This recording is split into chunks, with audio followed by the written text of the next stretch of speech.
እግዚአብሔር አምላካችን ስም ይባረክ። ስለ እግዚአብሔር ንጉሣዊ ግዛት እየተነጋገርን አለ። ክብር ለእግዚአብሔር ይሁን። ባለፈው ሳምንት የነበራችሁ ሰዎች እንደምታስታውሱት በእግዚአብሔርና በሰው አነሳሽነት ስለሚሆነው የእግዚአብሔር ጣልቃ ገብነት አብረን አይተናል። ጌታ የተመሰገነ ይሁን። ዛሬ ደግሞ የእግዚአብሔር ንጉሣዊ ግዛት አዲስ ነገር የመጀመር ወይም በእንግሊዝኛ ፓዮኒሪንግ ደርዝ ወይም ዳይሜንሽን የእግዚአብሔር ንጉሣዊ ግዛት አዲስ ነገር የመጀመር ደርዝ በሚል ርዕስ አብረን እንነጋገራለን። ሃሌሉያ! ታስታውሳላችሁ በበዓለ ሃምሳ በጴንጤቆስጤ ቀን የእግዚአብሔር ንጉሣዊ ግዛት ከተመረቀም በኋላ እንዴት አድቫንስ እያደረገ እንደመጣ እያየን ነው። ዛሬ ደግሞ በሐዋርያት ሥራ ምዕራፍ 10 እና 11 ላይ የእግዚአብሔር ንጉሣዊ ግዛት እንዴት በሰው ያልታሰበ በሰው ያልተገመተ ሰዎች በቃ አይሆንም ያሉትን ነገር እንዴት ፓዮነር እንደሚያደርግ ወይም ደግሞ አዲስን ነገር እንደሚጀምር ይህንን ደርዙን አብረን እናየዋለን። ሃሌሉያ! የእግዚአብሔር ንጉሣዊ ግዛት ምክንያቱም የሰማይ አገዛዝ ስለሆነች ወደ ምድር በምትመጣበት ጊዜ ከዚህ በፊት በሰዎች ዘንድ ያልታሰበ በሰዎች ዘንድ ያልተገመተን ነገር የማድረግ ባህሪ አላት። ሃሌሉያ! በአንደኛ ቆሮንቶስ ምዕራፍ 2 ላይ ሐዋርያ ጳውሎስ ሲጽፍላቸው ቁጥር 8 እና ቁጥር 9 ላይ እንደዚህ ይላቸዋል። ከዚህ ዓለም ገዦች አንድስ እንኳን ይህን ጥበብ አላወቁትም። አውቀውት ቢሆን ኖሮ የክብርን ጌታ ባልተሰቀሉበት ነበር። ነገር ግን ዓይን ያላየችውን ጆሮም ያልሰማው በሰው ልብ ያልታሰበው እግዚአብሔር ለሚወዱት ያዘጋጀው ተብሎ እንደተጻፈ እንዲሁ እናገራለን። ስለ ጥበብ ነው የሚናገረውና ይህ ጥበብ የሰው ዓይን ያላየው በሰው ጆሮ ያልተሰማው በሰው ልብ ያልታሰበ ነው። የእግዚአብሔር ንጉሣዊ ግዛት በምድር ላይ እንደዚህ ነው የምታደርገው። ሃሌሉያ! ክብር ለእግዚአብሔር ይሁን።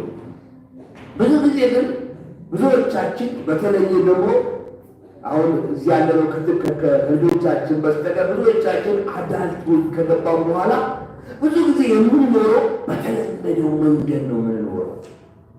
ልጆቻችን እንኳን እኛ ከምናውቀው ነገር የተለየ ነገር በሚያደርጉበት ጊዜ ለመንድላለን። ምክንያቱም የተለመደው መንገድ በእንግሊዝኛ ኮንፈርት ፕሌስ ይባላል። ምቹ ስፍራችን ነው። ያን ድግምግሞች መቀጠል ይመቸናል። አንዳንድ ጊዜ አንጠይቅም ሁሉ ለምን እንደምናደርግ። ከብዙ ዓመት በፊት አንድ ሰው ሲናገር የሰማሁትን ነገር በመጽሐፍም ተጽፎ ያነበብኩትን ነገር ልንገራችሁ። አንድ ባል ሚስቱ ኩከምበር ለማብሰል ስትቆርጥ አየ። ጫፉን ቆረጠችና አሳንሳ ድስቱ ውስጥ ጨመረች። ለምን ቆረጥሽው አላት። አይ እናቴ እንድታረግ ስለነበረ እኔም አደርጋለሁ፣ ጠይቂያትም አላውቅም ማለት። ከዛ በኋላ እስቲ እናትሽ ጠይቃት። ምክንያቱም ይሄ የገዛ ነው ዝኩኒ ወይም ኩከምበር ትልቅ ነው፣ እኔ ተቆርጦ እንዲቀር አልፈልግም። ለምን አይስቲ ቢላ እናቷን ደውላ እናቴ ለምንድን ነው ይሄንን ዝኩኒ ወይም ኩከምበር ስትሰሪ የምትቆርጪው? የኔ እናት ያንቺ አያት እንደዚህ ታደርግ ስለነበረ ነው፣ እኔ ማስቢው አላውቅም ማለት ነው። ደግነቱ የትሴት የዚህ ሚስት አያት በህይወት ነበሩና አሉ ተጠየቁ። ሲጠየቁ ምን አሉ? እኔ እኮ እንዲህ የማደርገው ድስቴ ትንሽ ስለነበረች ነው። ይህንን ምሳሌ ማንሳት ዛሬ የፈለጉበት ምክንያት አንዳንዶቻችን አንዳንድ ድርጊቶቻችን የምናደርግበት ምክንያት እንኳን አናውቅም።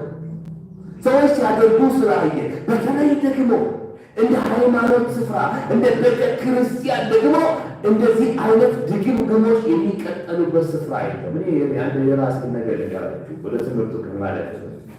እኔ በ9 ዓመቴ ወደ ጌታ መጥቼ ወደ ውሳ ስመጣ ሰዎች ይገቡና ይሳያሉ። አሁን እዚህ አካባቢ አንጸልይ ብዙ ሰው ይገባናቸው እና ለምን እንደሆነ ከጥቂት ዓመታት በኋላ ጥያቄ መጠየቅ ጀመረ። ለምንድን ነው ወደ ቸርች ስንገባ እንደገባ ለምንጸልዩ አልኳቸው። አያውቅም አሉ። ሁሉ ሰው ይጸልይ ስለነበር እኛ ምን እንጸልያለን? ዛሬ እንደዚህ አለን። አንዳንድ ቤተክርስቲያን ብትሄዱ ዛሬም እንደዚህ ብዙ ጠየቁ። ምክንያት የጠየቁበት ምክንያት እኔ ያልተረዳሁት እነሱ የሚያውቁት አንድም ምክንያት የለም። ስለዚህ በራሴ ጋር ከዚህ በኋላ ላደርገው መጸለይ ከፈለኩ ጸልያለሁ። ነገር ግን እንደ ልማድ ግን ላደርገው አይገባኝም። ደግነቱ ማንም ሰው አልጠየቀኝም። እሷ ሌላ ቦታ ለማገልገል ሲሄድ አለመጸለይ አለሰው አስገርሟችሁ ያያሉኛል። ጥያቄ ቢገኛ ለሱ ፈልጋለሁ። ወንድሞቼና እህቶቼ ዛሬ የምንነጋገረው ሀሳብ ከዚህ ጋር ስለሚሄድ ነው። የእግዚአብሔር ንጉሣዊ ግዛት በሰዎች ውስጥ በቃ ይሄ እንደዚህ ነው ብሎ ዲፋይን የሆነ ነገር ግን መጽሐፍ ቅዱሳዊ መሰረት የሌለውን ነገር ምን ታደርጋለች መሰላችሁ? ፒስ ታደርግና አዲስ ነገር ታደርጋለች። ክብር ለእግዚአብሔር ይሁን። ቅድም እንደነገርኳችሁ በተለይ በእድሜያችን እየገፋን አዳልት ከሆነ በኋላ ብዙ ጊዜ አዲስን ነገር አንፈልግም። በተለመደው መንገድ መቀጠል ነው የምንፈልገው። ምንም ስታትስኳችንን የሚነካ አንፈልግም። ነገር ግን አንድ ሚስጥር ይባላል። እግዚአብሔር ግን መጥቶ ሼክ ማድረግ ይጀምራል። ክብር ለእግዚአብሔር ይሁን። እግዚአብሔር አዲስን ነገር ደግሞ ማድረግ ይወዳል። ሃሌሉያ። በኢሳይያስ መጽሐፍ ላይ አንድ ነገር አለ። ትምህርት የርዕስ አይደለም፣ ግን ለዚህ ጥሩ ስፍራ ስለሆነ እግዚአብሔር እንደዚህ አላቸው፣ እነሆ አዲስን ነገር አደርጋለሁ እርሱም ይበቅላል አላቸው። ከዛ እንደዚህ አላቸው፣ በምድረ በዳ መንገድ እንዳደረጉ ስለ ቀይ ባህር ነው የሚነግራቸው አለ። እርሱን እርሱት አለ።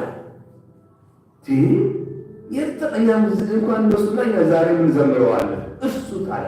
እኔ ምን አደርጋለሁ ከዚህ በኋላ እኔ የኔ መጠሪያዬ እስራኤልን እስከ ባቢሎን ምድር የበተናቸውን የመለሰ ተብዬ እጠራለሁ አለ።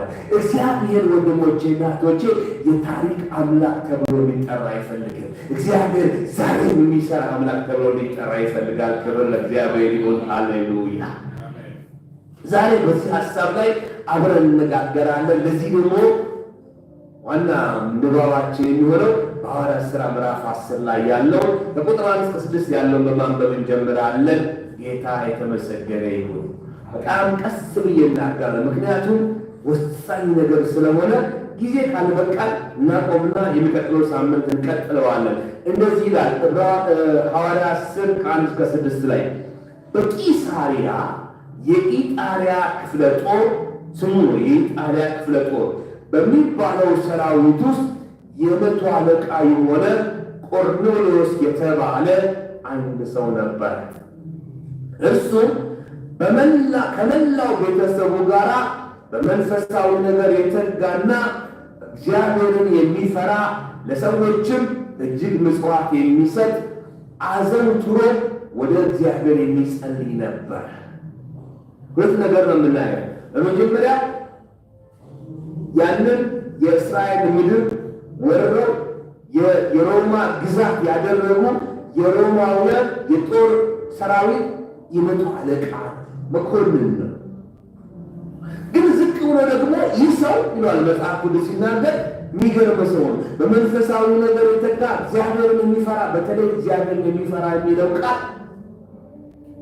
አንድ እግዚአብሔር ሰው ስለዚህ ነገር የጻፈው መጽሐፍ ሲያስቀምጥ አይሁድ ሳይሆኑ አሕዛብ ሆነው ነገር ግን የእስራኤልን አምላክ ኤሎሂምን የሚያመልኩ የሚፈሩ በዛን ጊዜ እግዚአብሔርን የሚፈሩ።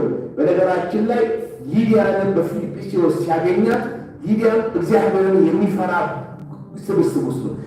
የአይሁድን ሥርዓት ፈጽመው አይሁዶች ያልሆኑ ነገር ግን የእስራኤልን አምላክ የሚያመልኩት አይሁዶች እዚህ ምን ይፈራሉ? ኤሎሂምን የሚፈሩ ኤሎሂምን የሚያከብሩ ብለው ዲፋይን ያደርጓቸዋል። ስለዚህ የሰውዬ እንዲህ ሲባል በዚህ መንገድ እንደሆነ ይባል መጽዋዕት ሰጣና አንድ ነገር ሆነ። ቁጥር 3 ላይ አንድ ቀን ከቀኑ 9 ሰዓት ገደማ አያችሁ፣ ጴጥሮስና ዮሐንስ በዚህ ሰዓት ነበር ለጸሎት ወደ ቤተ መቅደስ የሄዱት። 9 ሰዓት በ9 ሰዓት የቀትር ጸሎት የሚደረግበት ስለሆነ ሰዎች ሁሉ በኢየሩሳሌም ያሉ ወደ ቤተ መቅደስ ይሄዳል። ይሄ ግን አይሁድ ስላልሆነ ቤተ መቅደስ ማንም አያስገባው። ስለዚህ ምን አለ? እኔ በቤቴ ይህን ኤሎሂምን ለምን ጸሎት አላደርግም ብሎ በጣም እኮ ወጣ ያለ ነው እኮ ወጣ ያለ ነው። ያመልካል፣ ይጸልያል። የእግዚአብሔር መልአክ በራእይ ወደ እርሱ መጥቶ ቆርኔሌዎስ ሆይ ሲለው በግልጽ አየ። ቆርኔሌዎስም በድንጋጤ ትኩር ብሎ እያየው ጌታ ሆይ ምንድን ነው አለው። አይገርማችሁ? እግዚአብሔር የሚሰራው ነገር በቤተ መቅደስ ወንድሞቼና እህቶቼ ያሉ ሰዎች መልአክ አይሁዶች የተባሉ የግርዘትን ስርዓት የፈጸሙ ሌሎችም የመስዋዕት ስራ የሚያደርጉ ሰዎች የእግዚአብሔር ድምፅ አይሰሙም። እዚህ ቤቱ ግን የእስራኤልን የሮማ ግዛት ያደረገ የሰራዊት አለቃ አባል የሆነ መቶ አለቃ የሆነ ቆርኔሌዎስ የሚባል ግን መልአክ ተገለጠለት። ክብር ለእግዚአብሔር ይሁን። ይህ ኮምፕሬን ለማለት ያስቸግራል። አንዳንዶቻችን እግዚአብሔር የኛ ይመስላል፣ የኛ አይደለም። ክብር ለእግዚአብሔር ይሁን። እኛ የእሱ ነን እንጂ አንዳንዶቻችን ዲፋይን የምናደርግበት ሆኖ በጭራሽ ሊሆን አይችልም። ወንድሞቼ እና እህቶቼ የሆነው ሃሌሉያ መልአክ ተገለጠለት። እሱም ጠየቀ፣ ጌታው ምንድን ነው አለ። ምክንያቱም እንደዚህ አይነት ልምምድ ኖሮ አያውቅም። ግራ ገባው። መልአኩም እንደዚህ ወደ ኢዮጴ ልከ ጴጥሮስ የተባለውን ስምዖንን አስመጣ። እርሱ አሁን በባህር አጠገብ በሚገኘው በቁርበት ፋቂው በስምዖን ቤት እንግድነት ተቀምጧል። መልአክ ከመጣ ምን ጴጥሮስን ማስጠራት ያስፈልጋል? መልአክ ከመጣ እንዲህ አይናገርም? ወንድሞቼና እህቶቼ አንድ ሚስጥር ልንገራችሁ። እግዚአብሔር በምድር ላይ ያለውን ሐሳቡን በማን እንዲከናወኑ እግዚአብሔር ለዚህ ጊዜ አድርጓል? በሰዎች። ክብር ለእግዚአብሔር ይሁን። ለዚህ እኮ ነው በመዝሙር 8 ላይ ታስበው ዘንድ የሰው ልጅ ምንድን ነው? ከመላእክት ጥቂት ዝቅ አደረግከው። እንደውም ያ ቃል ከኤሎሂም ጥቂት ዝቅ አደረግከው። የክብርና የምስጋና ዘውድ ጨውቅለት፣ በፍጥረት ሁሉ ስራ ላይ ሁሉ ሾምከው ይላል። ወንድሞች መልአኩ መጥቶ ታውቃላችሁ ምን እንዳለ? ይኸውልህ አንተ ለጌታ ስለ ኢየሱስ ክርስቶስ ሰብክ። በጭራሽ መላእክቶች እንደዚህ አይነት ስብከትን አይፈጽሙ። ምክንያቱም የመላእክቶች ተልእኮ ማንዴት ወንድሞቼና እህቶቼ ሰዎችን ምን ማድረግ መሰላችሁ? እግዚአብሔር ወዳዘጋጃቸው ሰዎች ማገናኘት ነው። ክብር ለእግዚአብሔር። ሃሌሉያ። ምን አለው? በጣም የሚገርመኝ ምን ይገባት። ባለፈው ሳምንት ታስታውሳላችሁ በልዳ ከኢዮጴ ነበረ በልዳ የነበሩ ቅዱሳን ጴጥሮስን ያስጠሩት። በዚህ በፋቂው ቤት በስምዖን ቤት ተቀምጦ ነበር። ልክ የልዳ አገልግሎት ጣቢታን ወይም ዶርቃን ከሞት ካስነሳ በኋላ ተመልሶ ወደዛ ወደ ኢዮጴ ሄዶ በኢዮጴ በስምዖን ቤት ነበር። መልአኩ ምን አለው? ወንድሞቼና እህቶቼ ክብር ለእግዚአብሔር። በጂፒኤስ ነው የሚነግረው መልአኩ። ክብር ለእግዚአብሔር ይሁን። ስምዖን ነው ከነስራው ፋቂው ስምዖን ቤት ተቀምጧል። ከዛ አስጠራውና የሚነግርን ነገር ስማ አለው። ክብር ለእግዚአብሔር ይሁን። ይህን ሳስብ እግዚአብሔርን አመሰግናለሁ። ለእኛ ለሰዎች ልጆች እግዚአብሔር ስለሰጠን ስልጣን ክብር ለእግዚአብሔር ይሁን። ሃሌሉያ። መልአኩ መልእክት መናገር ስለማይችሉ ሳይሆን እግዚአብሔር ይህ የምስራችሁ ቃል በማን እንዲነገር ወሰነ መሰላችሁ? በሰዎች ልጆች እንዲነገር ወሰነ። ሃሌሉያ። አንዳንዶቻችን እንደዚህ እንላለን። እናንተ አትችሉም፣ እኔ አናግርሃለሁ። እግዚአብሔር እኔ ራስህ ተናገረኝ፣ በሰዎች አልፈልግም እንላለን። ነገር ግን እግዚአብሔር ግን በሰዎች ይናገረናል። ክብር ለእግዚአብሔር። እኔ ጌታ ራሱን የሚናገረኝ ወንድሞቼ እናቶቼ ከፈለገ መናገር ይችላል። ነገር ግን ወንድሞቼ እናቶቼ ብዙ ጊዜ ግን እንደዛ አይሆነው። አንዳንድ ጊዜ ሰው ይደውሉና አላውቅም እግዚአብሔር ስላንተ እየተናገረኝ ያለ ነገር ይላሉ። ከዛ ሲነግሩኝ ቢናገሩት ነገር አላውቅም ኢየሱስ በቀር አስቤም አላውቅም። መንፈስ ቅዱስ ግን ስላለ ወንድሞቼ እናቶቼ ሂድና በፋቂው በስምዖን ቤት ያለውን ስምዖንን ያው ደግሞ በጣም ይገርማችሁ በስሙ አትኩረት አድርጎ ነው ምን የተባለው ይላል መሰላችሁ? ሃሌሉያ። ምን ይላል መሰላችሁ? ጴጥሮስ የተባለው በእንግሊዝኛ ሰርኔሙ ኢየሱስ ነው ጴጥሮስ የሚለውን ስም የሰጠው እንጂ ስሙ ቤተሰቦች ያወጡለት የዮና ልጅ ነው። አባቱ ዮና ነው፣ ስምዖን ነው። እንዳይሳሳት ነው ወንድሞቼ። ይህን ክፍል ሳይ ለካ እግዚአብሔር በእንደዚህ አይነት መንገድ ነው የሚያቀን። ክብር ለእግዚአብሔር ይሁን። መልእክተኞችን በሚልክበት ጊዜ ስፍራችንን ሁሉ ያውቃል። ሃሌሉያ። ሰዎች ስልክ ቁጥር ተናገርን ብለው ይዘላሉ። እግዚአብሔር የአድራሻችን ሁሉ ያውቃል። ጌታ የተመሰገነ ይሁን አለ። እግዚአብሔር የተመሰገነ ይሁን። በዚህ ክፍል የምንመለከተው ጌታ ኢየሱስ ክርስቶስ ብቻ በአካል ሊከተሉ በነበሩ ሐዋርያትና ሽማግሌዎች ሁሉ ትክክል እንደሆነ ይታመን የነበረውን ነገር ሊገዳደር ሊለውጥ መንፈስ ቅዱስ የጀመረው አዲስን እርምጃ። ይህን ሁሉ አስፈልጌ ነገራችኋለሁ። ወደ ሰስፔንስ አልወድም። ከመጀመሪያው መጨረሻውን ብናገረው እግዚአብሔር እንደዚህ ነው። በነገራችን ላይ እግዚአብሔር ይህን ያደረገው አሁን ጴጥሮስን አስጠራው ምናምን የሚለው እግዚአብሔር በአይሁድ ዘንድ ስምምነት የተደረሰ ነገር ነበር። ሁሉም አይሁዶች የተስማሙበት። በኢየሩሳሌም የነበሩ ሽማግሌዎች ጌታን ኢየሱስ ክርስቶስ አብረውት የተከተሉት ሁሉ ወንጌል፣ ይህ የእግዚአብሔር ንጉሣዊ መንግሥት ወንጌል ለማን ነው የሚታወጀው? ለአይሁድ ብቻ። ኢየሱስ ብሏል። ምናልባትም ኢየሱስን ኮት ሊያደርጉት የሚችሉት ነገር እንዳላቸው አውቃለሁ። ባለፈው ሳምንት ስለ ከነዓናዊቱ ሴት ሲናገር እኔ የተላኩት እንደ በጎች ለጠፉ ለእስራኤል ልጆች የሚለውን ነገር ሰምተው ሊሆን ይችላል፣ አላውቅም። ብቻ ግን ደምድመዋል። ወንጌል የሚነገሩ ለአይሁድ ብቻ ነው። ጴጥሮስም ልዳም በሄደበት፣ ኢዮጴም በሄደበት፣ ቤት ስፍራ በሄደ ለአይሁድ ብቻ ነው ይህን የምስራች የምናገረው። ባለፈው ነግራችኋለሁ። ፊልጶስ ወደ ሰማርያ ሄዶ ክርስቶስን ሰበከ። ሰማርያውያንም በኢየሩሳሌም የነበሩ ሽማግሌዎች ለመቀበል ብዙ አልተቸገሩም። ለምን? እስራኤላውያን ናቸው። ኢየሱስ እንደ በጎች የጠፉ እስራኤላውያን ስላለ እነሱ እስራኤል ናቸው። ምንም እንኳን አይሁዶች ባይሆኑም፣ ምንም እንኳን የተደባለቁ ቢሆኑም ተቀበሏቸው። አሁን ግን እግዚአብሔር አዲስን ነገር ሊያደርግ ነው። ወንድሞቼና እህቶቼ ጴጥሮስን ወደ አሕዛብ ያሁን ደግሞ የአይሁዶች ጠላት ሆኖ የአይሁዶችን ሉዓላዊነት አሳብቶ የሮማ ግዛት ላደረገ ሰራዊት የመቶ አለቃ ወደሆነ ሰው ሊልከው መልአኩ የመጣው ለዚህ ነው። ምናነገረው ይህን ማስረጃ ሰጠው። ባይዘው ይህ አሁን የምላችሁ ነገር ምን ያህል ጥልቀት እንዳለ እንድትረዱ በሐዋርያት ሥራ 11 ቁጥር 19 ላይ በስጢፋኖስ ላይ በተነሳው ስደት የተበተኑ ደቀ መዛሙርት ወንድሞች ሁሉ ምን ይዘው እንደሄዱ ሉቃስ እንደዚህ ብሎ ይጽፍልናል። ቁጥር 19 በስጢፋኖስ ላይ በተነሳው ስደት ምክንያት የተበተኑት አማኞች ቃሉን ለአይሁድ ብቻ እየተናገሩ እስከ ፌንቄ፣ እስከ ቆጵሮስ፣ እስከ አንጾኪያ ድረስ ዘለቁ። ያሁን የጠቀስኳችሁ ከተሞች የአይሁድ ከተሞች አይደሉም፣ የእስራኤል ከተሞች አይደሉም። እነዚህ ሁሉ የአሕዛብ ከተሞች ናቸው። ነገር ግን እየሄዱ አለባበሳቸውን፣ አኗኗራቸውን እያዩ አይሁዳውያን ሲያገኙ ለአይሁዳውያን ብቻ የእግዚአብሔር ንጉሣዊ ግዛትን ወንጌል ይናገሩ ነበር። ተሰደው ወጥተዋል።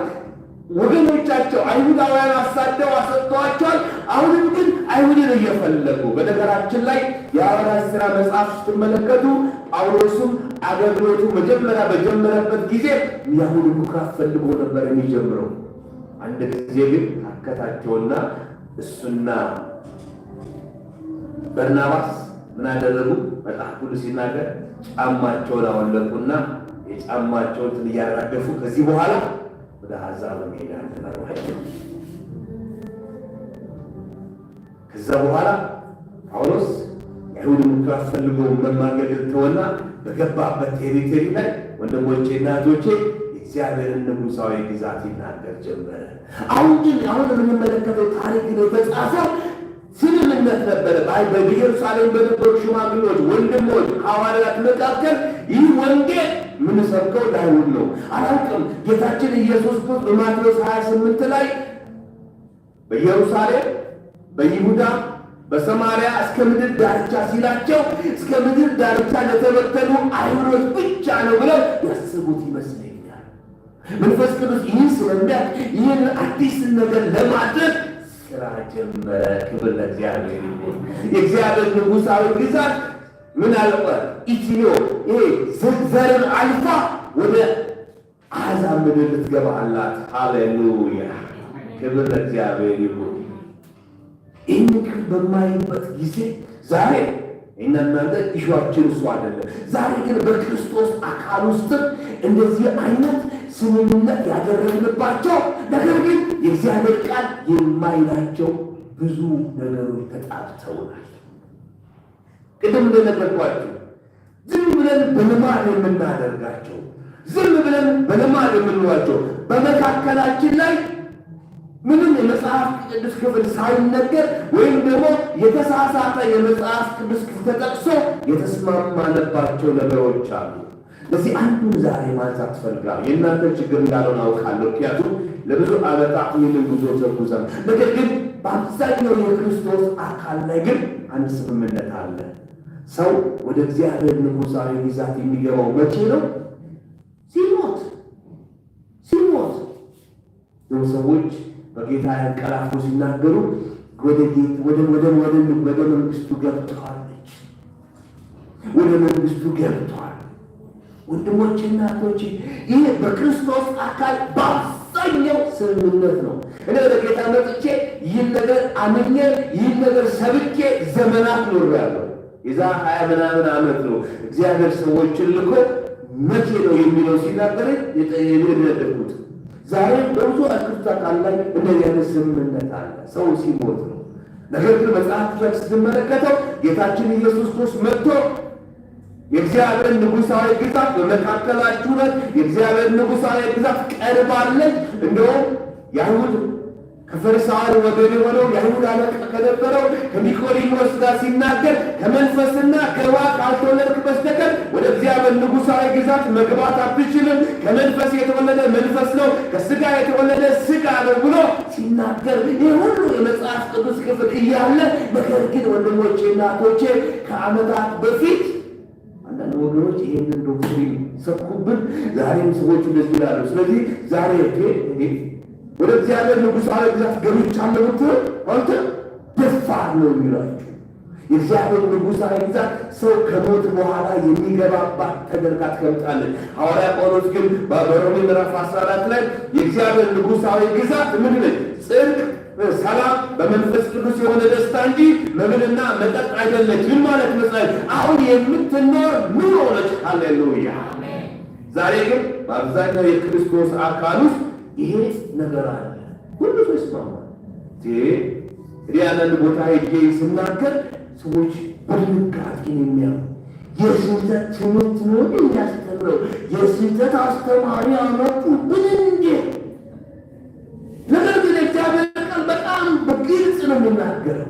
ወንድሞቼና እህቶቼ አሁንም መንፈስ ቅዱስ ይህን ሊያደርግ ያለው ወደ አሕዛብ ይህን የእግዚአብሔር ንጉሣዊ ግዛቱን ወንጌል የማድረስ ሥራ ሲሰራ ወንድሞቼና እህቶቼ ከጌታ ጋር የነበሩ ከጌታ ጋር አብረው የተጓዙ ሰዎች የሆነ ነገር አንድ ነገር ልነግራችሁ እፈልጋለሁ።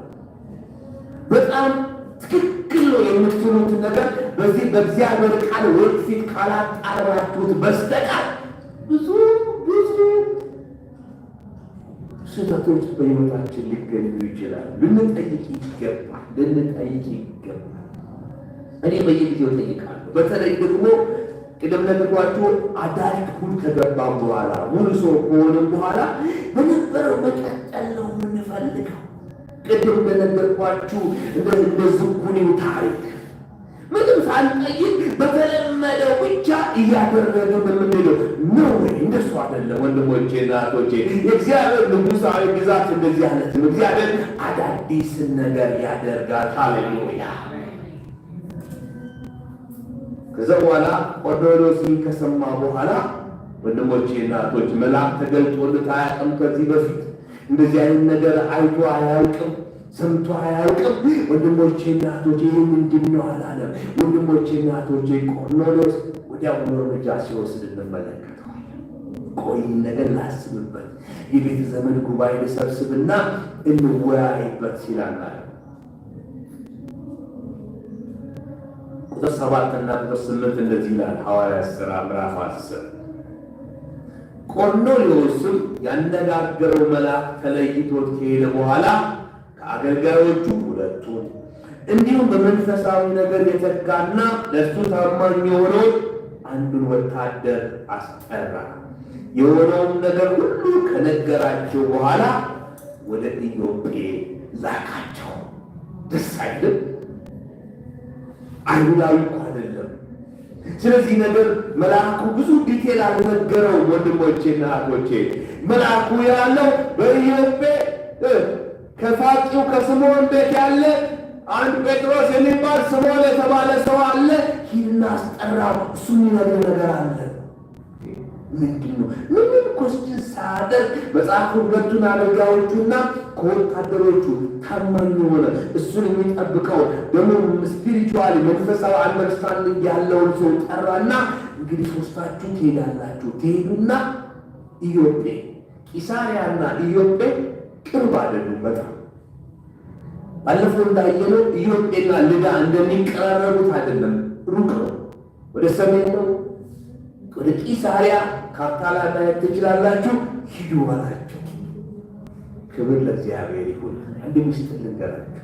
እግዚአብሔር ካለ ነገር ስትሰሙ ወንድሞቼና እህቶቼ፣ ቆይ እስቲ ይህን ነገር አትበሉ፣ አክት አድርጉ። ክብር ለእግዚአብሔር። ብዙ ጊዜ የምናደርገው የእግዚአብሔር ቃል የእግዚአብሔር እውነት ይመጣልና ከሰማን በኋላ አሁን ጥሩ እውነት ነው ምናምን ሆነልና ከዛ በኋላ ያንኑ መንገድ እንቀጥላለን። ቆርኔሌዎስ እንደዚህ አላደረገም፣ አክት አደረገ። እኔ አብርሃም ይገርመኛል። የእምነታችን አባታችን የሆነው አብርሃም ይገርመኛል። እንዴት ይስሐቅን እንደወለደው በእድሜው እርጅናው ሙት የሆነው የኢየሱስ ሰውነት ሙት የሆነው ባለበት የወለደው ልጅ አንድ ቀን እግዚአብሔር መጣና በዚያን ጊዜ ይስሐቅ 16-17 ዓመት ሆኗል ተብሎ ይታሰባል። ልጅን ሰዋልኝ አለ። ኢየሱስ ስም አላለም። ወንድሞች በደንብ ሰምቷል። እግዚአብሔር እንደተናገረ መጽሐፍ ቅዱስ ሲናገር በማግስቱ ይላል። ትናንትና ሰማ። በማግስቱ ልጁን ይስሐቅን ይዞ ቢላ ይዞ እንጨት ይዞ ወደ ቦሬ ተራራ። ወንድሞቼና እህቶቼ ዛሬ አንድ ነገር ልነግራችሁ እፈልጋለሁ። የእግዚአብሔር ድምፅ እንደሰማችሁ እርግጠኞች ከሆናችሁ አክት ጊዜ አትፍቱ። ከዚህ በፊት ስትሄዱበት ከነበረው ስታድሩ ከነበረው ከዛ በተለየ መንገድ እግዚአብሔር ተናገራችኋል። እግዚአብሔር ከተናገረ በኋላ ኢሚዲየትሊ አቅጣጫችን መቀየር ያስፈልጋል። ሃሌሉያ። እናቶቻችን ብዙ እንሰማለን፣ ነገር ግን እዛው ነው። ቆርኔሌዎስ ተነሳና ላካቸው። ላከ የተባሉት እልካለሁ፣ ስምዖን አስጠራለሁ አለ። ክብር ለእግዚአብሔር ይሁን። ሃሌሉያ።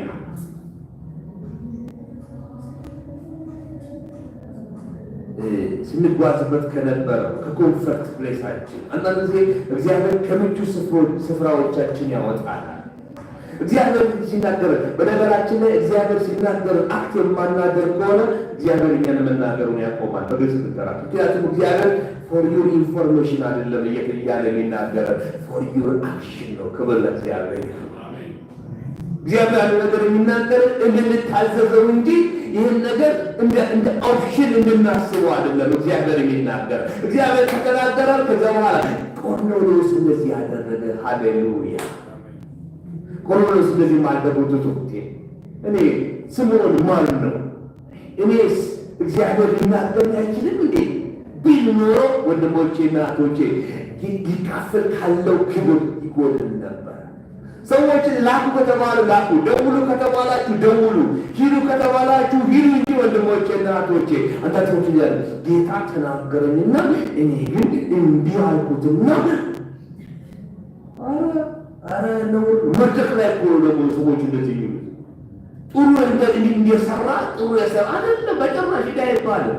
እግዚአብሔር ሲናገር ደስ ባይለንም ባይመቸንም ከምቹ ስፍራችንም ቢያወጣንም እርሱ ጌታ ነውና እንታዘዘዋለን። ሃሌሉያ። ክብር ለእግዚአብሔር ይሁን። መልእክተኞቹ ተልከው ጉዞ ጀመሩና ወደዛ ስፍራ እየደረሱ ሳለ ወንድሞቼና እህቶቼ መንፈስ ቅዱስ ደግሞ ወንድሞቼና እህቶቼ አሁን መልእክቱ ወደሚላክበት ሰው ደግሞ ሄደው ስራውን ጀመረ። ክብር ለእግዚአብሔር ይሁን። ቆርኔሌዎስ ብዙ አላስቸገረው። ቆርኔሌዎስ መልአኩ ተገለጠለት፣ ተነገረው፣ እሺ አለ፣ ወዲያውኑ አክት አደረገ። ነገር ግን ከቆርኔሌዎስ ይልቅ አስቸጋሪ የሚሆነው ማን ጋር መሰላችሁ? ጴጥሮስ ጋር ነው። ምክንያቱም ስትሮንግ ሆልድ አለ። ምን የሚል ወንጌል የሚሰበከው ለአይሁድ ብቻ ነው የሚል መንፈስ ቅዱስ ወደዛ ስፍራ ሄደና እነሱ እየተጓዙ እየደረሱ ሳለ አንድ ነገር አደረገ። እኔ ሙቪ እንደምወድ ታውቃላችሁ። ሉቃስ በሙቪ መልክ ያዘው ካሜራውን አነሳና ወንድሞች ከቆርኔሌዎስ ቤተሰብ ወደ ፋቂ ወደ ስምዖን ቤት ወስዶ ጴጥሮስ በነበረበት ክፍል የሆነውን ታሪክ እንዲህ ብሎ ይጽፍልናል። ክብር ለእግዚአብሔር ይሁን። ሐዋርያት 10:9 ጀምሮ እንደዚህ ይላል። የተላኩትም ሰዎች በማግስቱ ወደ ከተማይቱ በዛን ቀን ነው የላኩት። በማግስቱ ደረሱ። ሩቅ ነው ብያቸዋለሁ። ወደ ከተማይቱ እንደተቃረቡ መንፈስ ቅዱስ ደግሞ ስራው ይሰራ ጀመር። ሃሌሉያ! ምን አለ መሰላችሁ? ጴጥሮስ እኩለ ቀን ገደማ ሲሆን ለመጸለይ ወደ ሰገነት ወጣ። ብዙ ሰዎች የመጸለያ ስፍራ ከቤታቸው የመጨረሻው ላይ ፎቅ ላይ ይደረጋል። በዛ ላይ ጸሎት የሚጸለየው ታስታውሳላችሁ።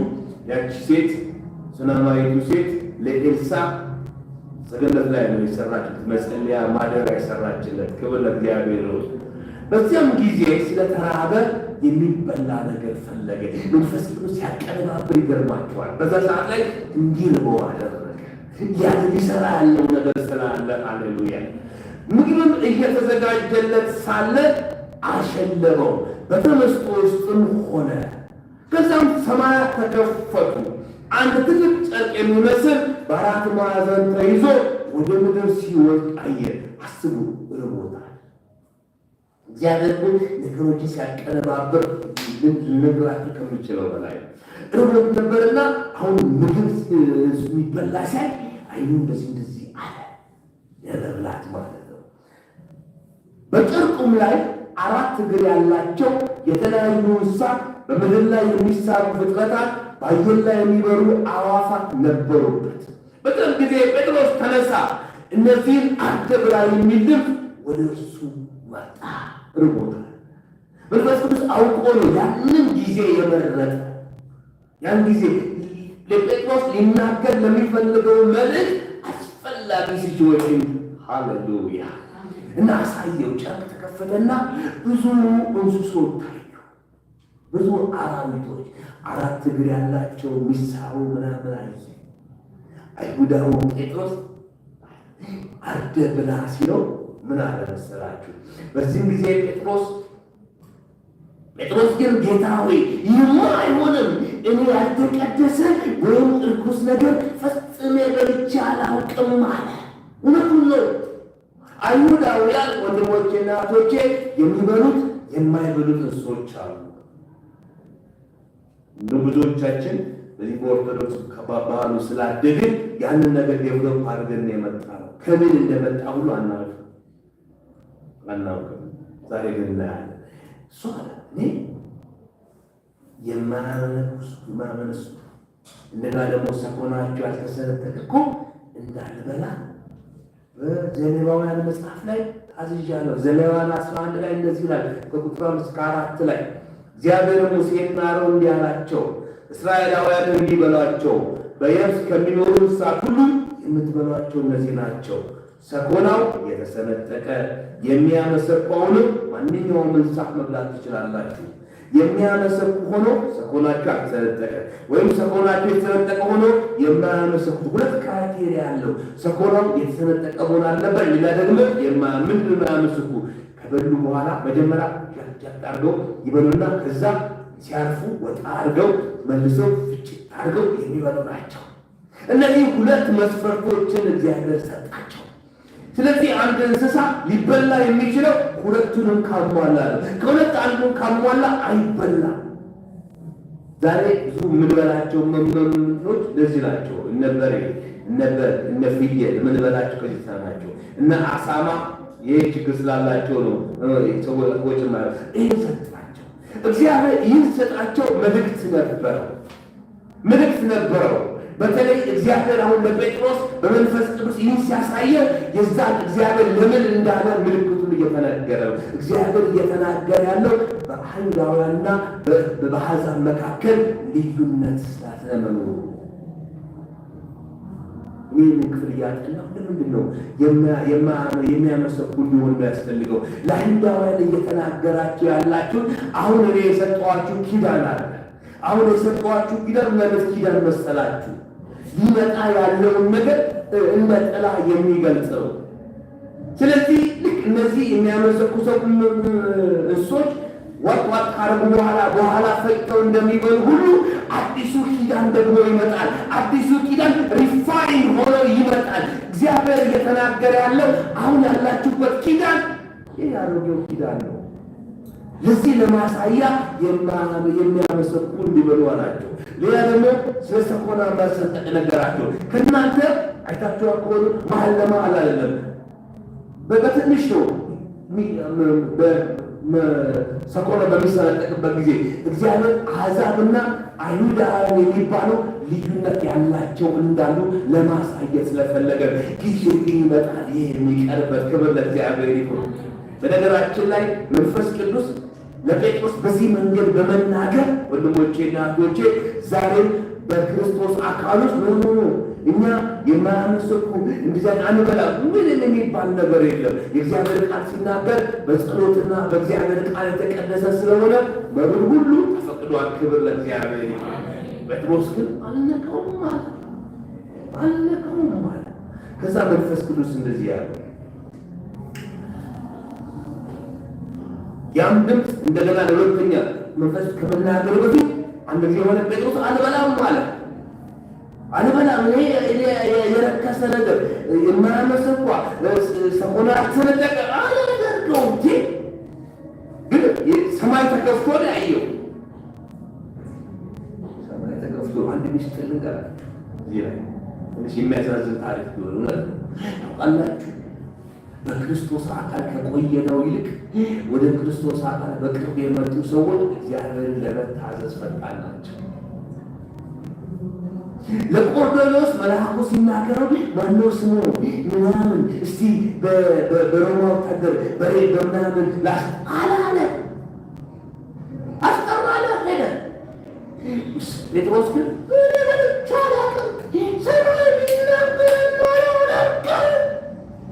እንደገና ለሁለተኛ ጊዜ ሆነ። አሁንም ተወሰነ። ለሶስተኛ ጊዜ ሆነ። ምክንያቱም ነገር በሁለት ወይ በሶስት ምስክር ስለሚጸና ይህ አይሁዳዊ እንዲገባው አድርጎ እግዚአብሔር ተናገረ። ከዛ በመጨረሻ እንደዚህ ያለ ቁጥር 15 ያም ድምፅ እንደገና ለሁለተኛ ጊዜ ደርሶ መጥቶ እግዚአብሔር ንጹሕ ያደረገውን አንተ ርኩስ አትጠራው አለው። ይህም 3 ጊዜ ተደጋገመ። ጨርቁ ወደ ሰማይ ተወሰደ። ጴጥሮስ ወንድሞቼና እህቶቼ መንፈስ ቅዱስ ቆርኔሌዎስን ኮንቪንስ ከማድረግ ይልቅ ወንድሞች ከጌታ ጋር የነበረ የጌታን ድምፅ የሰማ በሐዋርያት መካከል አእማን የነበረውን ጴጥሮስ ለማሳመን 3 ጊዜ ሰማይ መከፈት ነበረበት። ወንድሞቼና እህቶቼ እግዚአብሔር እንደዚህ እንዳልሆን ይርዳ። ሆኖ እሺ የምንል ሰዎች በጭራሻል። ምክንያቱም የእግዚአብሔር ንጉሣዊ ግዛት አዲስን ነገር ካሆነ ልታደርግ ነው። ሃሌሉያ! ወንድሞቼና እህቶቼ የእግዚአብሔር ድምፅ እንደሆነ እርግጠኛ ሁኑ እንጂ ከነገሮቹ እናንተ ጋር ፋሚሊየር መሆናቸው አለመሆናቸው አያሳስቧቸው። ክብር ለእግዚአብሔር ይሁን። አንዳንድ ሰዎች እንደዚህ ይሉኛል፣ አንተ ደፋር ነህ፣ አንድ ነገር ከተገለጸልህ ለመናገር ለመኖር ችግር የለብህም። እንደማን ወንድሞቼ እና እህቶቼ ድምፁ ከማን እንደሆነ ለማጣራት እንጂ ወንድሞቼ እና እህቶቼ ብዙ ፋሚሊየር የሆነ የተለመዱ ስህተቶች አሉ። የተለመዱ ቅድም ነግራችኋለሁ። ብዙ የምናደርጋቸው ነገሮች አሉ በክርስቶስ አካል ውስጥ። ወንድሞቼ እና እህቶቼ ስለተለመደ ትክክል አያደርገው፣ ወይም ደግሞ ከዚህ በፊት ሆኖ ስለማይ ሐሰተኛ አያደርገው። ጴጥሮስ ተጨቃጨቀ። እኔ አልበላም አለ። ርቦታል እኮ አልበላም እንዲህ አለች። ወንድሞቼና እህቶቼ አንዳንዶቻችን እንደዚህ ለእግዚአብሔር እንሆንበታለን። እግዚአብሔር መጥቶ አንድ ነገር ሲናገር ነው ጌታ ሆይ እኔ እንደዚህ ነኝ እኔ እንደዛ። ወንድሞቼና እህቶቼ እግዚአብሔር አንድ ነገር ሲናገር ለዛ የሚያስፈልገውን ጸጋ እንዲሰጠን ለዛ የሚያስፈልገውን ነገር እንዲያደርግልን ማመን እንጂ እግዚአብሔር ለማሳመን መሞከር አያስፈልግም። ሃሌሉያ። ጴጥሮስን ለማሳመን መንፈስ ቅዱስ 3 ጊዜ ሰማያትን መክፈት ነበረበት። እግዚአብሔር እንደዚህ እንድንሆን እንዳንሆን ይጠብቀን። ሃሌሉያ። ሮማዊ ፈለቅ አንድ መልአክ ተገለጠለት፣ ሰማ። ሃሌሉያ።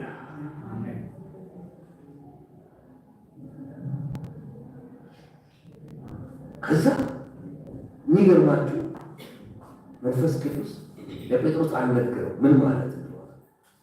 ብቻ ይህንን ምሳሌ ያሳየውና እግዚአብሔር የቀደሰውን ርኩሷት ብና ጴጥሮስ ለምግብ መስሎት ምንድነው እያለ ወንድሞቼና እህቶቼ ቁጥር 17 ላይ የመጀመሪያው ክፍል ላይ ጴጥሮስም ስለ አየው ራእይ ትርጉም እጅግ ተጨንቆ በማሰላሰል ላይ ሳለ መንፈስ ቅዱስ ይነግረው ይችል ነበር። ወንድሞቼና እህቶቼ ጴጥሮስ ከቆርኔሌዎስ የሚባል መቶ አለቃ አልነገረው። ምክንያቱም ያልነገረው ለምን መሰላችሁ?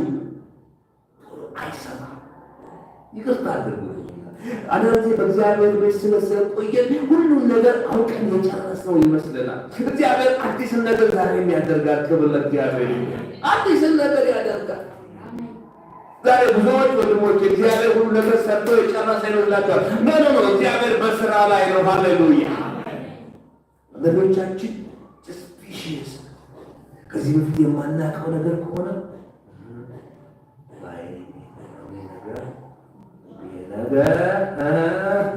ለምን አላውቅም፣ ግን አዲስ ሆነ። ወንድሞቼና እህቶቼ የነገሩ አዲስ መሆን አለመሆን ሳይሆን መለካት ያለብን በዚህ በእግዚአብሔር ቃል ወንጌል ነው። ሃሌሉያ። የመንፈስ ቅዱስ ምስክርነት ነው መጠበቅ ያለብን። ስለዚህ መንፈስ ቅዱስ ምን አለው ጴጥሮስን? በዚህ ውስጥ ሃሌሉያ።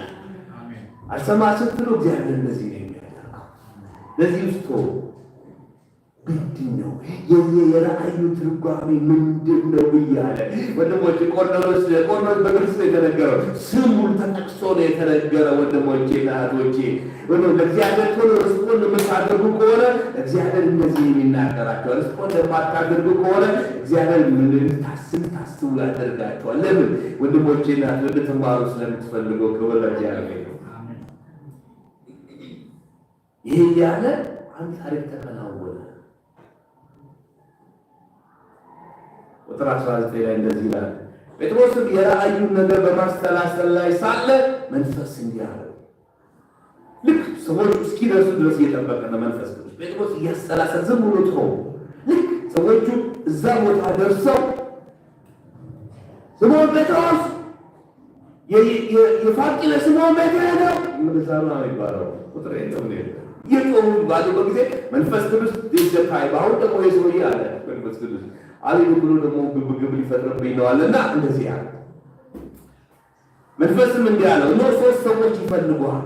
ስለዚህም ተነስተው ወደ የላኳቸው እኔ ስለሆን አትጠራጠር፣ ከእነርሱ ጋር ለምን እንደሚሄዱ አላውቅም። አጭር ትእዛዝ ተሰጠው። 3 ሰዎች ይፈልጉሃል። 2 አገልጋዮችና 1 ወታደር ማለት ነው። ክብር ለእግዚአብሔር። እግዚአብሔር ሲመራ እንዴት ደስ ይላል መሰላችሁ። ለግምት አይተውም። ሃሌሉያ። አይገርምም? 3 ሰዎች ይመጣሉ። እግዚአብሔር በሚመራበት ጊዜ ለግምት አይተውም። እኔ እንግዲህ ጌታ እንዲህ ብሎኛል፣ ግን ሌላውን ገምት አይልሽም። ክብር ለእግዚአብሔር። እግዚአብሔር ድክቴት ያደርገናል። እኛ እስከታዘዝነው ድረስ 3 ሰዎች ይመጣሉ። መንፈስ ቅዱስ ሊነግረው ሁሉ ይችል ነበር፣ ሊነግረው አልፈለገም። ምክንያቱም ጴጥሮስ ሌላ ክርክር ይፈጥራል። በነገራችን ላይ እግዚአብሔር የሚነግረን ወንድሞቼና እህቶቼ ልባችንን እያየ ነው። ሃሌሉያ። አንዳንዶቻችን ጴጥሮስ ቢነገረው ኖሮ ቆይ እስኪ በኢየሩሳሌም ያሉ ወንድሞችን የጌታ ወንድም ያዕቆብን ምናምን አማክሬ ምናምን ይልና ነገር ሁሉ ይበላሻል። አንዳንድ ጊዜ ወንድሞቼና እህቶቼ እግዚአብሔር አማክሩ ካላላችሁ አታማክሩ። አንዳንድ ጊዜ እናማክራለን ትሉና የምታማክሯቸው ሰዎች ፍርሃት ይለቅባቸዋል። ይህን አስበሽው ይህን አስበው እንደዚህ ቢሆንስ ይላሉ። እግዚአብሔር አልነገረውም። ምክንያቱም በኋላ ምዕራፍ 11 ላይ ያሳያቸዋል ችግር ነበር የሚፈጠር። ከዛ 3 ሰዎች ይመጣሉ። ምንም ሳታመነታ ይሁ ማለት ነው አለ። ሃሌሉያ! እንዳልኳችሁ መንፈስ ቅዱስ እንደዚህ ነው የሚመራ። ክብር ለእግዚአብሔር። የምታዘዙ ሰዎች ስትሆኑ ግን ወንድሞቼ እናቶች መንፈስ ዲቴል ይነግራቸዋል። ሃሌሉያ! ቁጥር 22 እንደዚህ ይላል፣ ሰዎቹም የመጣነው ቆርኔሌዎስ ከተባለ አለቃ ዘንድ ነው። እርሱም ጻድቅና እግዚአብሔርን የሚፈራ በአይሁድ ሕዝብ ሁሉ ዘንድ የተከበረ ሰው ነው። አንተም ወደ ቤቱ እንዲያስመጣ የምትለውንም እንዲሰማ ቅዱስ መልአክ ነግሮታል። ጴጥሮስም ሰዎቹ ሊያስተናግዳቸው ወደ ቤት አስገባቸው። ጴጥሮስም በማግስቱ ተነስቶ ከእነርሱ ጋር ሄደ። ከኢዮጴም የመጡ አንዳንድ ወንድሞች አብረውት ሄዱ። በሚቀጥለውም ቀን ቂሳርያ ገባ። ቆርኔሌዎስም ዘመዶቹንና የቅርብ ወዳጆቹ ሰብስቦ ይጠብቃቸው ነበር። ወንድሞቼና እህቶቼ ትንሽ ወደ ቆርኔሌዎስ ቤት ደግሞ ልውሰዳችሁ። ከዛ በኋላ ጴጥሮስ መጣ። ቆርኔሌዎስ ይህ ጴጥሮስ እሺ ይሁን አይሁዳዊ ነው አይደል? ይመጣው አላለ። መልአክ ተናገረው፣ እነዚህ ላከ። ከዛ መልኮ መጥቶ ዘመዶቹ ሁሉ ጠራና ስምዖን ጴጥሮስ ይመጣል፣ እሱ የሚነግረን ነገር አለ ሰብስቦላቸዋል። ወይ እንጂ መምጣቱ አለ መምጣቱ አላለ። እርግጠኛ ነው። ክብር ለእግዚአብሔር ይሁን። ሃሌሉያ! ወደ ጴጥሮስ መጥተው ነገሩት። መልአክ ተገልጦለታል። አይሁድ የሚወዱት ሰው የሚያከብሩት እቺ ነገር ጴጥሮስ ደስ ያለው በአይሁድ ዘንድ የተከበረው ሲባል አትሊስት ማምስ ኃይል አልቀረም።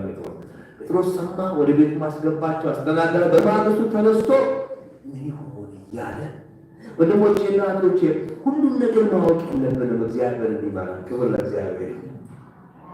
አሁን በጎች እረኛቸው ሲመራቸው ቆይ ጥያቄ አለኝ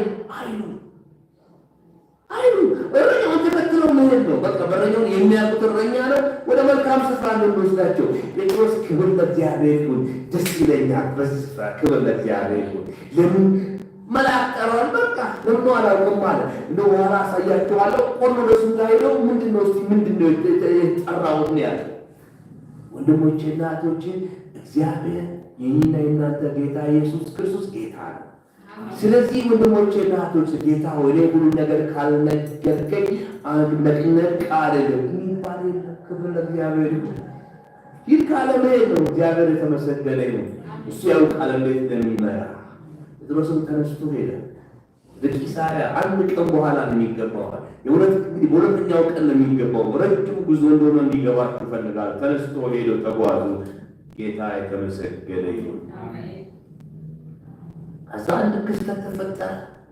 በጣም ብዙ ልንማርበት የሚገባ ቁጥር 25 እና ቁጥር 26 ላይ ደረሱ። ጴጥሮስ በኋላ አሳያቸዋለሁ። 6 ወንድሞች ከኢዮጴ ይዟል።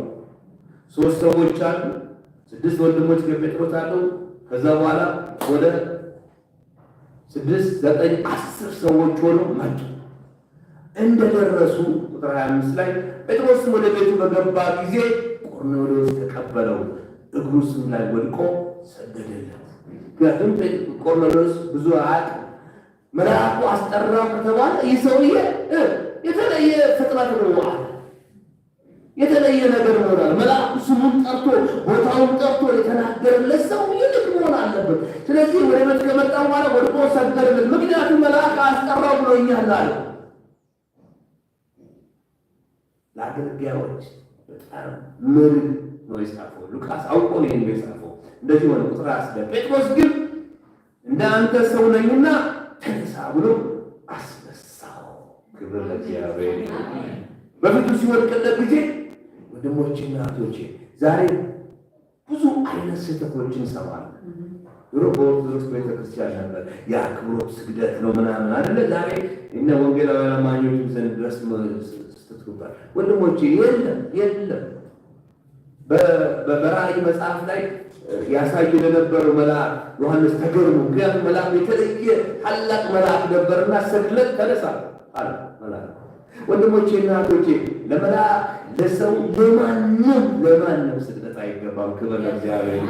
ለማንም ወንድሞቼና እህቶቼ የጴጥሮስ ምላሽ ደስ ያለ መሰላችሁ? እኔም ሰው ነኝ ማስነሳ ብቻ ነው አላለም ያለ እኔም ሰው ነኝ ብሎ ብድግ አድርጎ አስነሳው። እኔ ሰው ነኝ እንዳንተ ልዩ ፍጥረት አይደለሁም። ክብር ለእግዚአብሔር ይሁን። ወንድሞቼ እናቶቼ እና እናንተ የጌታ የኢየሱስ ክርስቶስ አገልጋዮች ሰዎች ነን እንጂ ምን አይደለንም፣ ልዩ ፍጥረት አይደለንም። ክብር ለእግዚአብሔር ይሁን። የምናገለግላቸው ሰዎች እግዚአብሔር ሲልከን እግዚአብሔር ሲያደርገን ወንድሞቼ እናቶቼ ክብር ሊሰጡ የሚገባው ለራከን ለጌታ እንጂ ለእኛ አይደለም። ዛሬ በክርስቶስ አካል ውስጥ ብዙ ከልቶች ተፈጥረዋል። ሰዎች ተኮፍሰው ወንድሞቼ እናቶቼ ለማንም እንዳትሰግዱ። የጴጥሮስ ምላሹ ደስ ይላል። ክብር ለእግዚአብሔር ይሁን። የሰውዬ መልአክ ስሙ ስለጠቀሰው የተለየ ፍጥረት መሰለው። ማንም አይደለም። ክብር ለእግዚአብሔር ይሁን። ታውቃላችሁ ጳውሎስና ሲላስንም ሊሰውላችሁ በሞከሩ ጊዜ ልብሳቸውን ቀደዱ ይላል። ወንድሞቼ እና እህቶቼ እዚህ ላይ ተናግሬ እውነተኛ አገልጋይ እውነተኛ ካልሆነ አገልጋይ የሚለይበት ሊትመስ ቴስት ይሄ ነው። ክብር ለእግዚአብሔር ይሁን። እንደሚስጥር ልንገራችሁ፣ ሰዎች የተለየን ክብር ለሚያውቅ እግዚአብሔር ከሰጣችሁ ጸጋ የተነሳ የተለየው ጥቅም የተለየን ነገር የሚያገኙ ከሆነ እነሱ እውነተኛ የጌታ የኢየሱስ አገልጋዮች አይደሉም። ደግሜም እናገራለሁ፣ ሊትመስ ቴስት ነው። አንድ ሰው እውነተኛ አገልጋይ ስሙ ራሱ አገልጋይ። እንዴት ነው ለአገልጋይ የሚሰገደው? ንገሩኝ። እንዴት ነው ለአገልጋይ የተለየ ስፍራ የሚሰጠው? አገልጋይ ስሙም አገልጋይ ነው። ድጋሚ ልናገር፣ አገልጋይ ከሆነ አገልጋይ ነን እንጂ ጌታ አይደለንም፣ ጌታ አይደለሽም፣ ጌታ አይደለንም። ክብር ለእግዚአብሔር ይሁን። ሃሌሉያ። ይህ ሊትመስ ቴስት ነው ብያቸዋለሁ። ሰዎች ስልክ ቁጥር ስለተናገሩ ብቻ ሰዎች ይሰግዱላቸዋል። ሰዎች ወንድሞች ስማቸውን ስለጠሩ ከዚህ የገጠማቸውን ስለገጠሟቸው በፊታቸው ይንበረከኩላቸዋል። እነሱም ደግሞ ደስ ይላቸዋል። ሜጀር ፕሮፌት ወንድሞች፣ ሜጀር የለም ማይነር ፕሮፌት የለም። በነገራችን ላይ ሜጀር እና ማይነር ፕሮፌት እንዴት እንደተፈጠረ ነገራችሁ። እንደው በጣም ይገርማል እኮ የመጽሐፍ ቅዱስ የትንቢት መጽሐፍቶች ከኢሳይያስ ጀምሮ እስከ ሚልክያስ ያሉ መጽሐፍቶች የቴዎሎጂ ሰዎች ኢሳይያስን የኤርምያስን የሕዝቅኤልና የዳንኤል መጽሐፍ ሜጀር ፕሮፌት ይሏቸዋል። ለምን የሚሏቸው ምክንያት ያዩአቸው ራእዮች በጣም ሜጀር የሆኑ ነገሮችን ስለሚናገሩ ነው። ከዛ በኋላ ያሉትን ደግሞ አነስተኛ መጽሐፍቶችን ማይነር ፕሮፌት ይላቸዋል። ጸጋቸው አነስተኛ ስለሆነ አይደለም ወንድሞቼ እና እህቶቼ። በዚህ በቴዎሎጂ ዓለም ለነቀፋ ስትጠቅሙ ወንድሞቻችን ያንወስዱና እኔ ሜጀር ፕሮፌት ወንድሞቼ እንዲህ የሚባል ነገር የለም። መጽሐፍ ቅዱስ ላይ ስለ ነቢያቶች ሲናገር ኢሳይያስ ሜጀር ፕሮፌት ተብሎ ተጠራ። ይህ የቴዎሎጂ ቋንቋ ነው። ወንድሞቼ እና እህቶቼ ይህን ያመጣሁበት ምክንያት ከጌታ ጋር የነበረ ጌታ ኢየሱስ ክርስቶስ በመገለጥ ተራራ ሲገለጥ የነበረው ጴጥሮስ እንኳን እኔ ምናምን ነኝ አለ፣ ሰው ነኝና ብሎ አንከብክቦ ነው ያነሳው። ኧረ ተነስ ጉዳት ስራ ይላል። ክብር ለእግዚአብሔር። ሃሌሉያ። ያለ የተመሰገነ ይሁን። ከዛ በኋላ ውድድራቸውን ቀጠሉ። ቁጥር 28 ላይ እንደዚህ ይላል፣ እንዲህም አላቸው። ጴጥሮስ ነው የሚናገረው። ጴጥሮስ እየሆነ ያለው ነገር እንግዳ እንደሆነ ሰዎቹ እንዲገባቸው ፈለገ። ያው ፈልግ አይደለም የመጣሁት አለ። እንደዚህ ያለ አንድ አይሁዳዊ ከሌላ ወገን ጋር እንዲተባበር ወይም እንዲቀራረብ ሕጋችን እንደማይፈቅድ ራሳችሁ ታውቃላችሁ። ነገር ግን እኔ ማንንም ርኩስ ወይም ያልተቀደሰ ነው እንዳልል እግዚአብሔር አሳይቶኛል። ስለዚህም በተጠራው ጊዜ እነሆ ሳላመጣ መጣሁ። እንግዲህ ለምን እንደጠራችሁኝ ማወቅ እፈልጋለሁ አለ። ክብር ለእግዚአብሔር ይሁን። እንዴት ጄኒውን መሰላል። ሌላ ሰው ቢሆን ነው ይገርምል። እኔ ተነግሮኛል ነው እንጂ እንደ አንተ ራሴ በወስን ኖር አልመጣም ነበር። ሁሉ ልንገራችኋል፣ እሱ አዞኝ ነው። ወንድሞቼ እና እህቶቼ እጅግ ልንሆን ይገባል። ክብር ለእግዚአብሔር ይሁን። እኔ አልሰማም ብዬ ነበር። እሱ ግን ማንንም ያልተቀደሰ እርኩስ ነው እንዳለ አስጠንቆኛል። አሁን መጥቻለሁ። ደግሞ ምን እንደማደርግም አልነገረኝም። መንፈስ ቅዱስ አልነገረኝም ይላል። ሳላመጣ ይላል። አሁን ይነገረኛል። ለምንድን ነው የፈለጋችሁኝ አለ።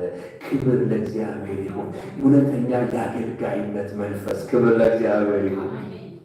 አንዳንድ ሰው ሆኖ ይመስላል። የሚገርም ጌታ ተናግሮኝ ምንም ነገር አልነገረውም። እውነት ነው። ጀኒውኒ ሲንሲር መኖር ያስፈልጋል። ክብር ለእግዚአብሔር። ምንድን ነው የፈለጋችሁ? ለምንድን ነው የጠራችሁ? ለምንድን ያስጠራችሁ? ከዛ ከቂሳሪያ ድረስ እየወጣች ሰው ልክ ያስጠራን ምንድን ነው አለ። ጌታ ይመስገን። ሃሌሉያ። ከዛ በኋላ ወንድሞቼ እና እህቶቼ መቶ አለቃው ነገረው። ቀጥር 9 ሰዓት ላይ ጸልይ ነበረ። መልአክ ተገልጦ እንደዚሁ አድራሻ የት ቤት እንደምትኖር ሁሉ ገልጦልኝ ከዛ አስጠራና እሱ ይነግራችኋል ብሎናል። ከዛ በኋላ ጴጥሮስ ገባው። ለምን እንደመጣ ስለዚህ ጴጥሮስም ማለት ጀመረ መሰላችሁ ወንድሞቼ እና እህቶቼ ስለ ጌታ ኢየሱስ ክርስቶስ ይናገር ጀመር። ክብር ለእግዚአብሔር ይሁን። እግዚአብሔር የናዝሬቱን ኢየሱስን በመንፈስና በኃይል እንዴት እንደቀባው ደግሞ መልካምን ነገር እያደረገ በዲያብሎስም ደግሞ ስልጣን ስር የነበሩትን እየፈወሰ እንዴት እንደተመላለሰ አይሁድም ደግሞ በእንጨት ላይ እንደሰቀሉት እግዚአብሔርም የሞትን ኃይል አጥፍቶ በሦስተኛው ቀን እንዳስነሳ ለዚህም ደግሞ እነርሱ ከትንሣኤ በኋላ አብረው እንደበሉ አብረው እንደጠጡ ይህ ሁሉ ነገረው። ክብር ለእግዚአብሔር ይሁን። እግረ መንገዳችን ልንገራችሁ፣ ከትንሣኤ በኋላ ምግብ ይበላል እንዴ? አዎ ይበላል። ጌታችን ኢየሱስ ክርስቶስ ከሙታን ከተነሳ በኋላ አብሯቸው በልቷል፣ አብሯቸው ጠጥቷል። አንዳንዶቻችን ወንድሞች ጋር መንፈስ የምንሆን ከመሰለን እንዳትሳሳቱ። ከትንሣኤ በኋላ ሰዎች ሆነን የምንኖረው። ክብር ለእግዚአብሔር ይሁን።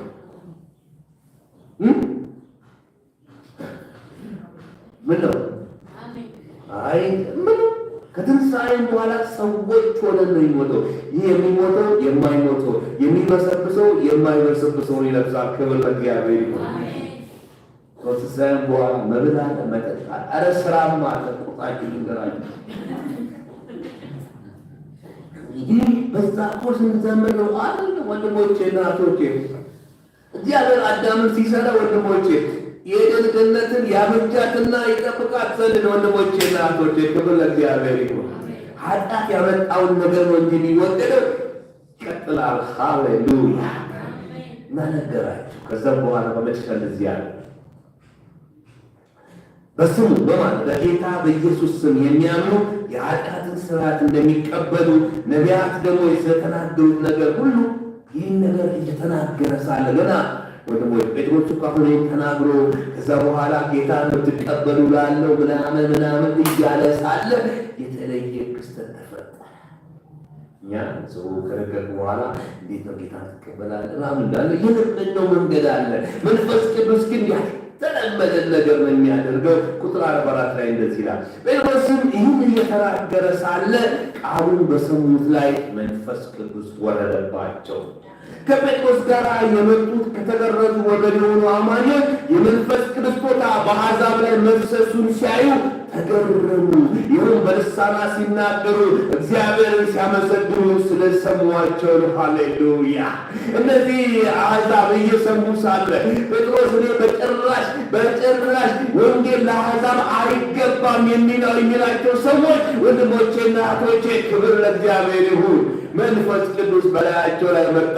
በአዲስ ቋንቋ ራባባባባ እያሉ መናገር ጀመሩ። ክብር ለእግዚአብሔር ይሁን።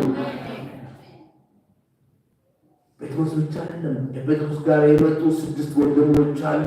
ተገርመው ማየት ጀመሩ። እኛ እስከ ዛሬ ድረስ ለአሕዛብ ወንጌል አይገባም ብለን ከእስጢፋኖስ ሞት ምክንያት የተበተኑትን ሁሉ ስትሄዱ ለአይሁድ ብቻ ብለን ጉድ ተሰርተናል። የእግዚአብሔርን ሥራ አበላሽተናል። ወንድሞቼና እህቶቼ ብዙዎቻችን የተለመደ ብለን የምንልበት መንገድ ሁሉ ትክክል እንዳይመስላቸው። አንዳንድ እግዚአብሔር በትዕግስት ያልፈናል። ግን አይደለም መንፈስ ቅዱስ በላያቸው ላይ ወረደ። ክብር ለእግዚአብሔር። ጴጥሮስ ለምንድን የነበረው ሁላችሁም ታውቃላችሁ።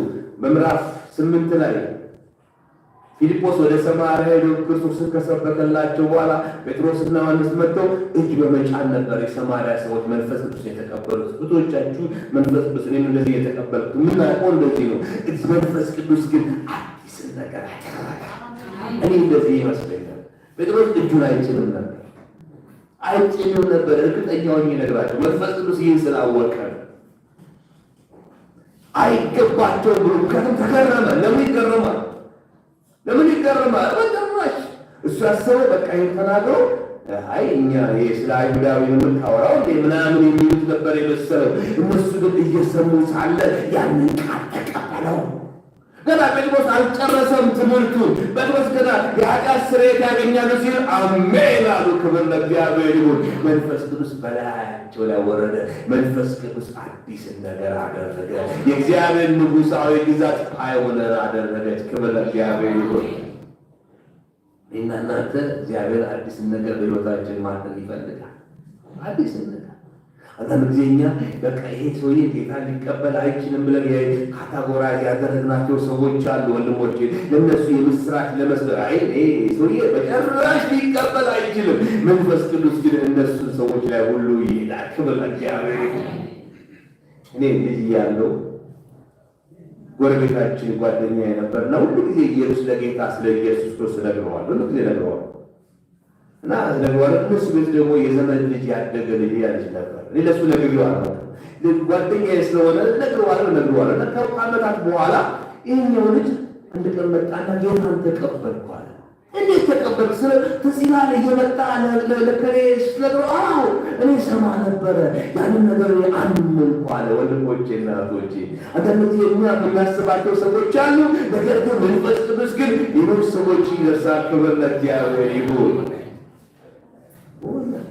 በልሳናቶች ይናገሩ ጀመር። ሃሌሉያ። እንደነገርኳችሁ በሰማርያ እነሱን የሚያውቀው ከነ ጴጥሮስ ኤክስፒሪየንስ ከነ ሰዎች ልምድ ውጪ መንፈስ ቅዱስ አደረገ። ወንድሞች አትወስኑት እግዚአብሔር። እሺ የእስራኤል ልጆች አንድ ጊዜ እንደዚህ ያደረጉ በሁሉ ድንኳን ግብስ ገብተው ነው እግዚአብሔር የማይሰማቸው መስሏቸው። በሁሉ እግዚአብሔር ምድረ በዳ ማዕድ ማዘጋጀት ይችላል። አሙት ይላል። በነገራችን ላይ እግዚአብሔር ልቡን የሰበረው የቀይ ባህርን ከፍሎ ያሻገረ የግብፃውያንን ሰራዊት ሰረገላ አስሮ ያስቀረ እግዚአብሔር የግብፃውያንን አማልክቶች 10 ድንቅ ተአምራቶችን አድርጎ እስራኤልን በበረታች ከግብፅ ምድር ያወጣ እግዚአብሔር ምናሉ በምድረ በዳ ማዕድ ሊያዘጋጅ አይችልም። ወንድሞቼ እና እህቶቼ እግዚአብሔር ሊያደርግ የማይችለው ነገር የለም። ሃሌሉያ። አትወስኑት እግዚአብሔር አትወስኑት። በእናንተ ልምምድ በእናንተ ሁኔታ አትወስኑት። አላውቅም በሕይወታችሁ ምን አይነት ተግዳሮት እንዳለ ይህ እንደዚህ ይህ ሊሆን አይችልም እግዚአብሔር ዘንድ ሊሆን አይችልም የሚባል ነገር እያለ እታችን ሊል ብላለች። አይቻልም የሚባል አንተ ጋር የለም። የለም። ለሚያምኑ ሁሉ ይቻላል። ክብር ለእግዚአብሔር ይሁን። ጴጥሮስ የነበረውን ባያዝን ሁሉ እግዚአብሔር ያደረገው። አንዳንድ ጊዜ እኛም የራሳችን ባያዛለን ወንድሞቼ እና እህቶቼ፣ እግዚአብሔር ያንን ሁሉ አልፎ ይስራ። ክብር ለእግዚአብሔር ይሁን። ቁጥር 46 ላይ እንደዚህ ያለ ጊዜ በዚያን ጊዜ ጴጥሮስ እንዲህ አለ፣ እነዚህ ሰዎች እንደኛ መንፈስ ቅዱስን ስለተቀበሉ እንግዲህ በውሃ እንዳይጠመቁ የሚከለክላቸው ማን ነው? ስለዚህ በኢየሱስ ክርስቶስ ስም እንዲጠመቁ አዘዛቸው። ይቺ የጴጥሮስ ንግግር አንድ ምስጢር ታሳየናለች። መንፈስ ቅዱስ በላያቸው ላይ ባወርዶ እንኳንስ በእጁ እንዲጭን ውሃ እንኳን እንዲጠመቁ አይፈቅድላቸውም ነበር። በቃ ነግራቸዋለሁ ሹውል ነበር። መንፈስ ቅዱስ ግን ቀደመና ክብር ለእግዚአብሔር ይሁን የተለየን ነገር አደረገ። ክብር ለጌታ ለኢየሱስ ክርስቶስ ይሁን። ሃሌሉያ። መንፈስ ቅዱስ የሰጣቸው እንደ ጴጥሮስ የሚያውቅ ሰው መጀመሪያ በውሃ ከተጠመቀ በኋላ በመንፈስ ቅዱስ የሚሞላው። ወንድሞቼና እህቶቼ ያ የኔና የእናንተ ኦርደር ነው። እግዚአብሔር እንደፈለገ ማድረግ ይችላል። እኔም ውሃ ከጠመቁ በኋላ በመንፈስ ቅዱስ የተሞላው ብዙዎቻችሁን ወደ ጌታ ስንመራችሁ እነሱን ያደረግነው ወንድሞቼ እግዚአብሔር ዘንድ ቀመር የለም። ሃሌሉያ! ያደርግ የሚፈልገውን ያለመከልከል ያደርጋል። ጴጥሮስ የማየና ወንድሞቼ መንፈስ ቅዱስ የሰጣቸው እግዚአብሔር ውሃ እንድንከለክላቸው አንችልም። ተነሱና አጥምቁ አለ። ጴጥሮስ አብረው ወንድሞች ተነስተው እነዛ በቆርኔሌዎስ ቤተሰብ የነበሩ ሰዎችን በጌታ በኢየሱስ ክርስቶስ ስም አጠምቃቸዋለሁ እያሉ ያጠምቋቸው ጀመረ። ክብር ለእግዚአብሔር ይሁን። ሃሌሉያ! እግዚአብሔር የተመሰገነ ይሁን። ከዚህ በኋላ ምን ትጠብቃላችሁ? ይህ ጉዳይ በኢየሩሳሌም ባሉ ሐዋርያትና ወንድሞች ዘንድ ወሬው ደረሰ። ጴጥሮስ ከኢዮጴ እዛ ኢየሩሳሌም ከመድረሱ በፊት ኬፋ ወንድማችን ኬፋ እዛ ከአሕዛብ ጋር ገብቶል ምንትበላል ተብሎ በኔጌቲቭ ነው የደረሰው። ወንድሞች ጋር ደረሰ። ምዕራፍ 11 ላይ ወንድሞች ተሰባሰቡ ይላሉ። ምዕራፍ 11 እንደዚህ ይላል ቁጥር 1 እስከ 3 ምዕራፍ 11 ሐዋርያትም በይሁዳ የነበሩ ወንድሞች አሕዛብ ደግሞ የእግዚአብሔርን ቃል እንደተቀበሉ ሰሙ። አሜን አላሉ። ስለዚህም ጴጥሮስ ወደ ኢየሩሳሌም በወጣ ጊዜ ስለዚህም ሰምተው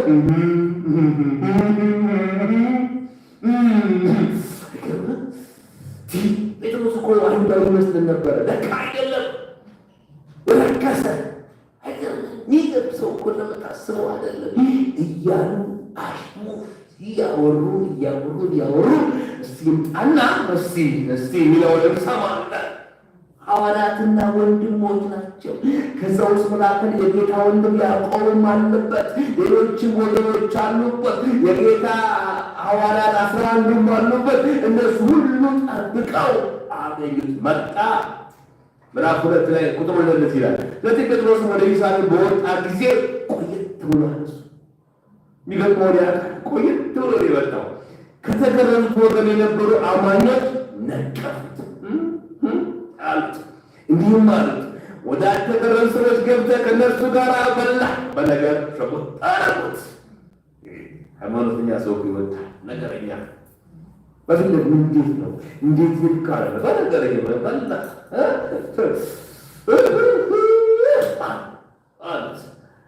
ጴጥሮስን መናገር ጀመረ። ታሪኩን ነገራቸው። ቁጥር 15 እንደዚህ ይላል ሐዋርያት ሥራ 11 ላይ እንዴት መልአኩ እንደተገለጸ ያን ሁሉ ከነገራቸው በኋላ የሆነውን ነገር አስተሳሰቡን የቀየረውን ነገር እንደዚህ ይላል እኔም ገና መናገር ሲጀምር መንፈስ ቅዱስ በመጀመሪያ በእኛ ላይ እንደወረደ ሁሉ በእነርሱም ላይ ወረደ። በዚህም ጊዜ ዮሐንስ በውሃ ጠመቀ፣ እናንተ ግን በመንፈስ ቅዱስ ትጠመቃላችሁ ሲል የተናገረው ቃል ትዝ አለኝ። እንግዲህ እግዚአብሔር በጌታ በኢየሱስ ክርስቶስ ስናምን ለእኛ የሰጠን ስጦታ ለእነርሱም ሰጣቸው። ታዲያ እግዚአብሔርን መቋቋም እችል ዘንድ እኔ ማን ነኝ? ወሳኙ ቃል እኔ ማን ነኝ? እኔ ፈልጌ አይደለም እንዳይመስላችሁ። እኔ እንደናንተ ወገኛ ነበርኩኝ፣ አክራሪ አይሁዳዊ ነበርኩኝ። ጴጥሮስ ባለው ይህች ነገር በኋላ ትንሽ ተዋርተዋለች። ገላትያ ምዕራፍ 2 ላይ ጳውሎስ ሲገስጸው ድረስ እና ነበርኩ እኔ የራሴ ፈጠር ካመስላችሁ መንፈስ ቅዱስ እንደዚህ ያለኝ አሳየኝ፣ ምን አለኝ፣ ሄድኩኝ። ከዛም በኋላ ወንድሞቼ እናቶቼ እኔ በዛ ጉዳይ ላይ የተገረምኩት ገና እየተናገሩ ሳለ እኛ የተቀበልነው መንፈስ ቅዱስ እነርሱም ተቀበሉ። ሃሌሉያ! በልሳኖች ተናገሩ፣ በአዲስ ቋንቋ ተናገሩ። ታዲያ እኔ እግዚአብሔር ያደረገውን መቋቋም ማን እችላለሁ አለ። ወንድሞቼና እህቶቼ አንድ ነገር ልነግራችሁ እፈልጋለሁ። ሰዎች ብዙ አርጊመንቶቹ ላይቀበሉ ይችላሉ። እግዚአብሔር ያደረገውን ነገር ግን መቋቋም የሚችል ማንም የለም። ሃሌሉያ! እኔ እንደዚህ ያሉ አንዳንድ ሰዎች ሲሉ እኔ ልንገራችሁ አንድ ነገር በውጤቱ ነው የማየው፣ አንድ ነገር በፍሬው ነው የማየው። ጌታም ኢየሱስ ክርስቶስ በፍሬያችሁ ታውቋላችኋል። እኔ አንድ ነገር ትክክለኝነት ድራማው ምናምኑ አይደለም የሚመለከተው፣ ምንድን ነው ፍሬ የሚያፈራው? ዛሬ ስለ እግዚአብሔር መንግሥት ያለኝ መገለጥ ወንድሞቼና እህቶች ሕይወቴ እንደተቀየረ ልንገራችሁ። በማያቋርጥ ሰላም ውስጥ፣ በማያቋርጥ ደስታ ውስጥ፣ በማያቋርጥ ጽድቅ ውስጥ እየኖርኳለሁ። ክብር ለእግዚአብሔር ይሁን። አንድ ሰው ስሞት ነው የሚለው እኔ ዛሬ ኤክስፔሪየንስ እያደረኩት ስለሆነ እግዚአብሔርን ቃል የሚናገረውን ነገር ለማመን አልቸገርም። ጴጥሮስም እንደዚህ ያለ በእኛ ላይ እንደሆነ ሁሉ በንጎደለ ያንን ቤት መቋቋመው። እሺ እንደዚህ ልበል፣ ያ ቆርኔሌዎስ የሚባለው ሰው መልአክ አላየም ልበል። እኔም ደግሞ በዛ ጨርቁ ሲሆን የሆነ ነገር አንተ በህልም ነው በሉኝ፣ ቃሽተ ነው በሉኝ። ግን ነገራችሁ መንፈስ ቅዱስ ከመውረዱን ግን ማንም ሪፊውዝ ሊያደርገው አይችልም። ወንድሞቼና እህቶቼ ሰዎች እንዴት ጌታ እንዳገኛችሁ ነግራችሁ ላይቀበሉ ይችላል። የህይወታችሁን ፍሬ ግን አይተው መከራከር አይችሉም። ክብር ለእግዚአብሔር። ሰላማችሁን አይተው ወንድሞቼና እህቶቼ ሳትናገሩ ጸጥታችሁን፣ እረፍታችሁን አይተው ወንድሞች ማንም አይክድም። በቅርብ ጊዜ አብሮኝ የሚሰራ ልጅ አለና ስለ ጌታ ነግረዋለሁ። ባለፈው ሳምንት ከፍ አድርጎ መዝሙር ሰማሁ፣ የአስቴርን መዝሙር ቢሮ ቀድሜ መጥቼ ግቢ ውስጥ ሆቴሉ ተከፍቶ ነው ቤት ስሰማ የእሱ መኪና ከእሱ መኪና ላይ የአስቴር መዝሙር ተከፍቷል። እግዚአብሔር በስራ ላይ ነው። እግዚአብሔር በስራ ላይ ነው። ወንድሞቼና እህቶቼ ሰዎች እምነታችሁ ላይወዱ ይችላሉ። ህይወታቸውን ግን አይተው ለክርስቶስ ህይወታቸውን ይሰጣሉ። ጴጥሮስ ይህን ተናገረ። ክብር ለእግዚአብሔር ይሁን። ሃሌሉያ። ከልምዳቸው ከዛ በኋላ ምን ያሉ ይመስላችኋል? ኖ አላሉ። ወንድሞቼና እህቶቼ ቁጥር 18 ፈጠን ነው፣ ጊዜያችን ሄዷል። እንደዚህ ይላል፣ ይህንን በሰሙ ጊዜ የሚሉትን አጥተው። ወንድሞቼና እህቶቼ የሚሉትን አጥተው። አሁን ምን ይበሉ? ወንድሞቼና እህቶቼ ይህን መከራከል እነሱንም እግዚአብሔር እንደተቀበላቸው ምስክርነቱ መንፈስ ቅዱስ በበዓለ ሃምሳ መውረዱ የእነሱ ሕይወት ጥያቄ ሊፈጠር ነው። ስለዚህ ዝም አለ። ብዙ ሐሜቶች ነበሩ፣ ብዙ ወሬዎች ነበሩ። እሷ እንደዚህ ሆነች፣ እዛ ሃይማኖቷን ከቀየረች በኋላ እሱ እምነቱን ከቀየረ በኋላ ዳዳዳዳዳዳ። ወንድሞቼና እህቶቼ በሕይወታችሁ ያለውን ፍሬ ግን ማንም አርጊው ማድረግ አይችልም። ምን እንዳሉ ልንገራችሁ። ክብር ለእግዚአብሔር። በዚህ እንጨርሳለን። እግዚአብሔርን አመሰገኑ። ይህማ ከሆነ አሕዛብ ወደ ሕይወት ይመጡ ዘንድ ወደ ዞዬ ይመጡ ዘንድ እግዚአብሔር ንስሐ ሰጥቷቸዋል ማለት ነው። ሃሌሉያ። ንስሐ ሰጥቷቸዋል። ያን ጊዜ በኢየሩሳሌም ትክክል ነው ተብሎ የሚታሰበውን ነገር እግዚአብሔር መንፈስ ቅዱስ የእግዚአብሔር ንጉሣዊ ግዛት በአንዲት ጠጠር መታ ጣለችው። ሃሌሉያ። ክብር ለእግዚአብሔር ይሁን። ወንድሞቼና እህቶቼ ይህንን ቃል በምትሰሙበት ጊዜ ዛሬ ስለ ቆርኔሌዎስ ዛሬ ስለ ጴጥሮስ እንድናወራ አይደለም። ዛሬ እኔና እናንተ እግዚአብሔር ወደ እኛ ልኮት ወንድሞቼና እህቶቼ፣ ነገር ግን ከዚህ ከተለመደው ነገር የተነሳ ያልጣልናቸው ለመቀበል የተቸገርናቸው ምንድን ነገሮች አሉ። ብዙ የእግዚአብሔር ቃል እውነት ተምረናል። ባለፉት ዓመታቶች ብዙ ነገር ተምረናል። እግዚአብሔር ሐዋርያ ቪንሰንትን እየላከ ሐዋርያ ጆን ቦዲ ሌሎችም እግዚአብሔር ሰዎች እየላከ እግዚአብሔር ብዙ ነገር ተናግሮናል። ወንድሞቼና እህቶቼ ያንን ከሰማን በኋላ እንደ በፊቱ ነው የምንቀጥለው ወይስ አጀስትመንት እያደረግን ነው? ወይስ እያደረግን ነው? አንዳንድ ጊዜ ስጋት አለ። ብዙ ስለ እግዚአብሔር ንጉሣዊ ግዛት እንሰማለን።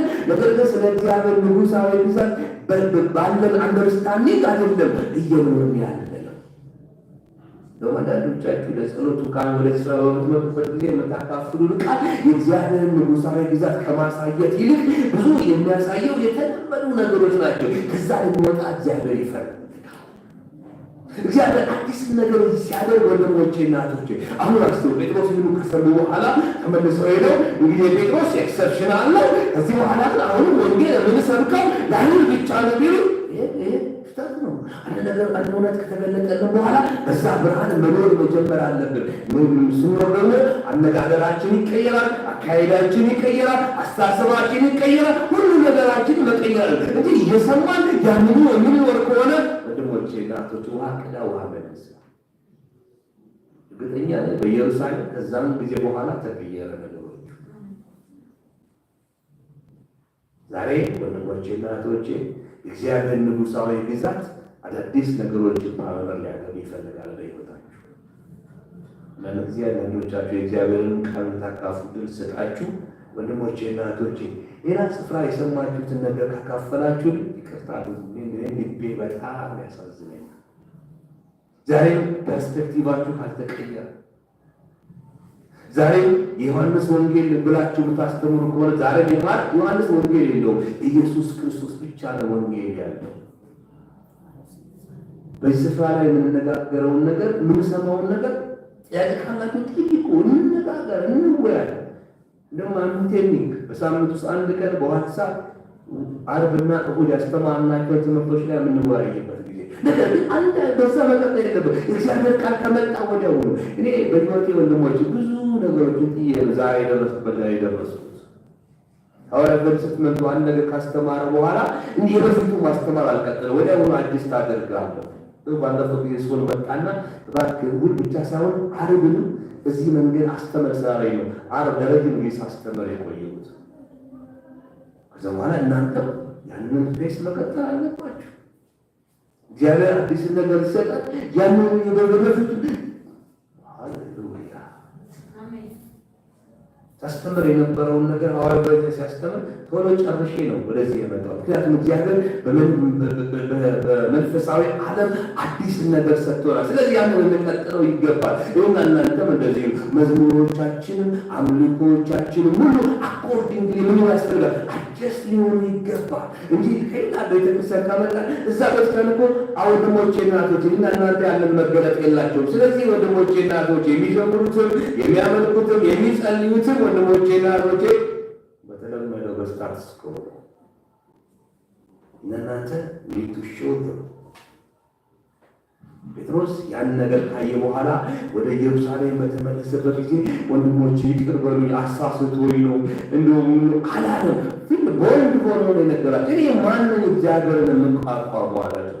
ጴጥሮስ እኮ እዚህ ሆኖ ያዕቆብ ዮሐንስ ሄዶ የሆነ ጴጥሮስ እንደዚህ ቻሌንጅ አድርጎ ነበር። ወንድሞቼና እህቶቼ አንድ እውነት ካልገባችሁ መጠየቅ፣ ከገባችሁ በኋላ ግን በሕይወታችን ልንኖር ያስፈልጋል። በእያንዳንዱ የሕይወታችን ክፍል ላይ ከበለጥ ያለው ከምቹ ስፍራችን ልንነሳ ያስፈልጋል። እንዳልኳችሁ ቀላል ማለት ነው። ጴጥሮስን 3 ጊዜ ሰማያት መከፈት አስፈልጎታል። ጴጥሮስ ከተቸከለበት ለማውጣት አንዳንዶቻችን የተቸከልንበት ችካል በጣም ጥልቅ ነው። ደግሞ በተለይ በዚያ በክርስቶስ አካል ብዙ በቆያችሁ ቁጥር ወንድሞቼ ናቶች ችካሉ እየተጠለቀ ነው የሚሄደው። ምክንያቱም ወንድሞ አንድ አይነት ነገር ማድረግ አይታክተንም። ወንድሞቼ ናቶቼ እግዚአብሔር ከዚህ ሊያወጣን ይፈልጋል። ሃሌሉያ!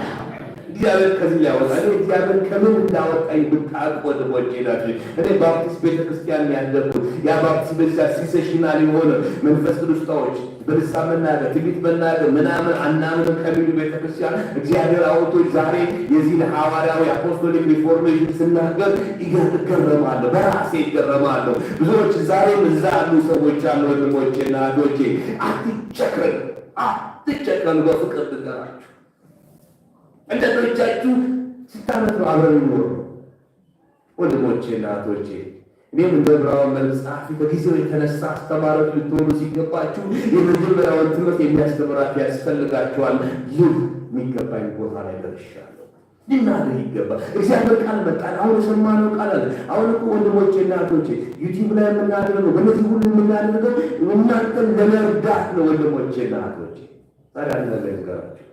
ዛሬ ያስተማርኩት ትምህርት ሰኞ ጠዋት ወቅት ሳደርግ ከዩቲዩብ ላይ አወርደውና እየሰማሁት እሄዳለሁ። ምንድን ነው ያልኩት? ምን ቦታ ላሻሽለው እችላለሁ? ምን ቦታ ላስተካክለው እችላለሁ? ራሴ ያስተማርኩትን ትምህርት እሰማለሁ።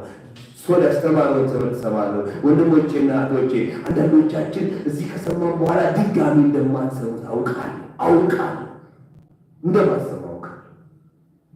በዚህ አታልኩ። በግልጽ ልንገራችሁ ዛሬ በጣም ስለምወዳችሁ ነው የምነግራችሁ። መንፈስ ቅዱስ ነው ብዙ ጊዜ መናገር። መንፈስ ቅዱስ ግን ነው ያለ ልጆቼ ልትናገር ፈልጋለሁ። ወንድሞች ልትነቁ ይገባል። እግዚአብሔር አዲስን ነገር ባለመር እያደረገ ነው። ሃሌሉያ! ለብዙዎች በረከት ልንሆን ያስፈልጋል። ክብር ለእግዚአብሔር ይሁን። በቃ ቁምና እንጸልያለን። ሃሌሉያ! ወንድሞቼና እህቶቼ እግዚአብሔር ቃል ወደኛ መጣ። እግዚአብሔር ቃሉን ዝም ብሎ በከንቱ አይልክም። አጀስትመንት ልናደርግ ይፈልጋል። ክብር ለእግዚአብሔር ይሁን። እንደለመድነው ልንቀጥል አይገባም። ዛሬ በመጣው በእግዚአብሔር ቃል መመገል በእግዚአብሔር ቃል እውነት መሰረት ሕይወታችን አጀስት እንዲሆን እግዚአብሔር ይፈልጋል። ሃሌሉያ። በኤርምያስ እንዳለው ቃል ተገኝቷል፣ እኔም በልቼዋለሁ፣ ሐሴትና የልብ ደስታ ሆነኝ። ምን ማለት በቃል አጀስት ሆኛለሁ። ከዚህ በፊት እንደማስበው አይደለም አሁን የማስበው እንደ ቃል ነው። አሁን የማስበው እንደ እውነት ነው። አሁን እንደማስበው እንደ መገለጥ ነው። ክብር ለእግዚአብሔር ይሁን።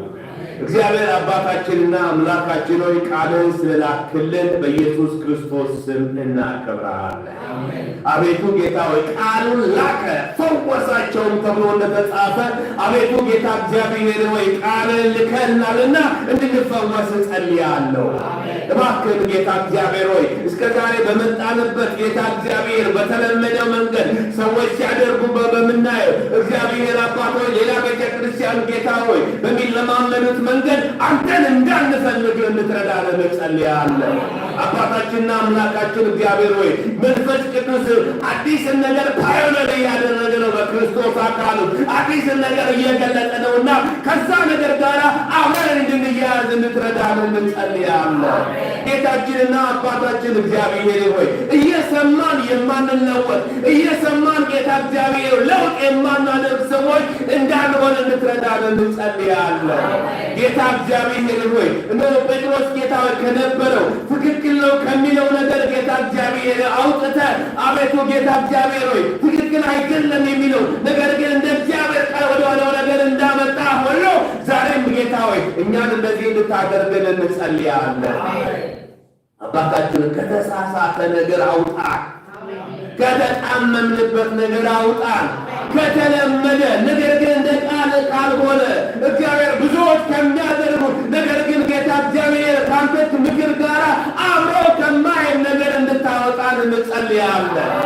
ለእኛ እንደ ጴጥሮስ ጌታ እግዚአብሔር ለአሕዛብ ወንጌልን መስበክ ላይሆን ይችላል። ለእኛ ደግሞ ጌታው ሌሎች ነገሮች አሉ።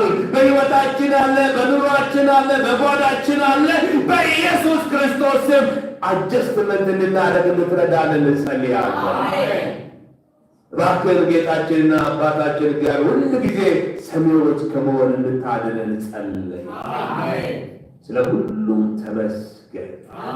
ለእኔም ጌታ እግዚአብሔር ይህንን ቃል የምናገርበትን መንፈስንና ጥበብን ስለሰጠኝ ሁሉ አከብርሃለሁ። ክብር ሁሉ ለአንተ ይሁን። ይህን ቃል የሰጠህን አንተ ነህ። ለአንተ ክብር ይገባሃል። ይህንን ቃል የምናገርበትን መንፈስና ቅባትን የሰጠኝ ክብር ለአንተ ይገባሃል። አንዳችም ነገር ክሬዲትን ያላገኘው ክብሩ ሁሉ አንተ ውሰድ። ስለ ሁሉም እናከብርሃለን በጌታ በኢየሱስ ክርስቶስ አሜን።